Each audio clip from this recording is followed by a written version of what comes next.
কিছু কেনাকাটা করে নিয়ে আসলাম, সেটাই আপনাদের সাথে শেয়ার করছি। দেখতেই পাচ্ছেন এটা হালিম মিক্স। তো হালিম খাওয়ার সময় আর কিনে আনতে হবে না, ঘর থেকে টুপ করে বের করে চট করে রান্না করে ফেলবো।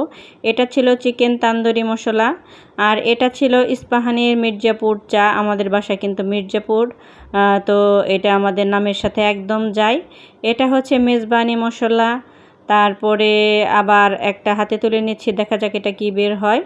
তো এটা হচ্ছে হাঁস ভুনার মশলা। এরকম প্যাকেট থাকলে আর কোনো ঝামেলা থাকে না, ঝটপট একদম কাজ সেরে ফেলা যায়। তারপরে এটা হচ্ছে সরিষা ইলিশ মশলা। ওর বাবা আসলে এগুলোই নিয়ে আসে ঝটপট আসলে কাজ করার জন্য।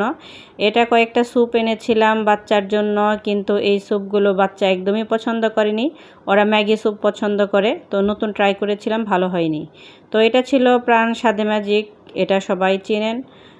এটা কিন্তু বিভিন্ন রাইসের সাথে, তারপরে নুডলসের সাথে, বিভিন্ন কিছুর সাথে খাওয়া যায় তরকারিতে। এটা ছিল কাচ্চি বিরিয়ানির মশলা। তারপরে এটা ছিল মরিচের গুঁড়ো। তারপরে এটা ছিল রাঁধুনি হলুদের গুঁড়ো। রাঁধুনিটা আমার কাছে কেন জানি ভালো লাগে। এটা ছিল গরম মশলার গুঁড়ো। এগুলো থাকলে কিন্তু কাজ অনেকটা সহজ হয়ে যায়। তো এখানে কয়েকটা পুরাতন প্যাকেটেও ঢুকিয়ে রাখা হয়েছিল মনে হয়। তারপরে এটা ছিল কি গরম মশলার গুঁড়ো, আরেক প্যাকেট ছিল।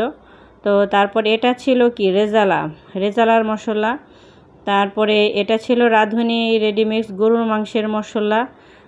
আরেকটা কি ছিল দেখি বের করে আসলে। এটা ছিল ফ্রাইড চিকেন মিক্স। বাচ্চারা আসলে চিকেন ফ্রাই টাইপের তন্দুরি মশলা দিয়ে এগুলো খায় বেশি। সাথে আবার দুটো ইনো নিয়ে এসেছে দেখা যাচ্ছে। তো এই তো ছিল শপিং। আসলে যদি কিনে রাখা হয় তাহলে কিন্তু ঝটপট কাজ চালিয়ে নেওয়া যায়। ভিডিওটি দেখার জন্য সবাইকে ধন্যবাদ। আল্লাহ হাফেজ।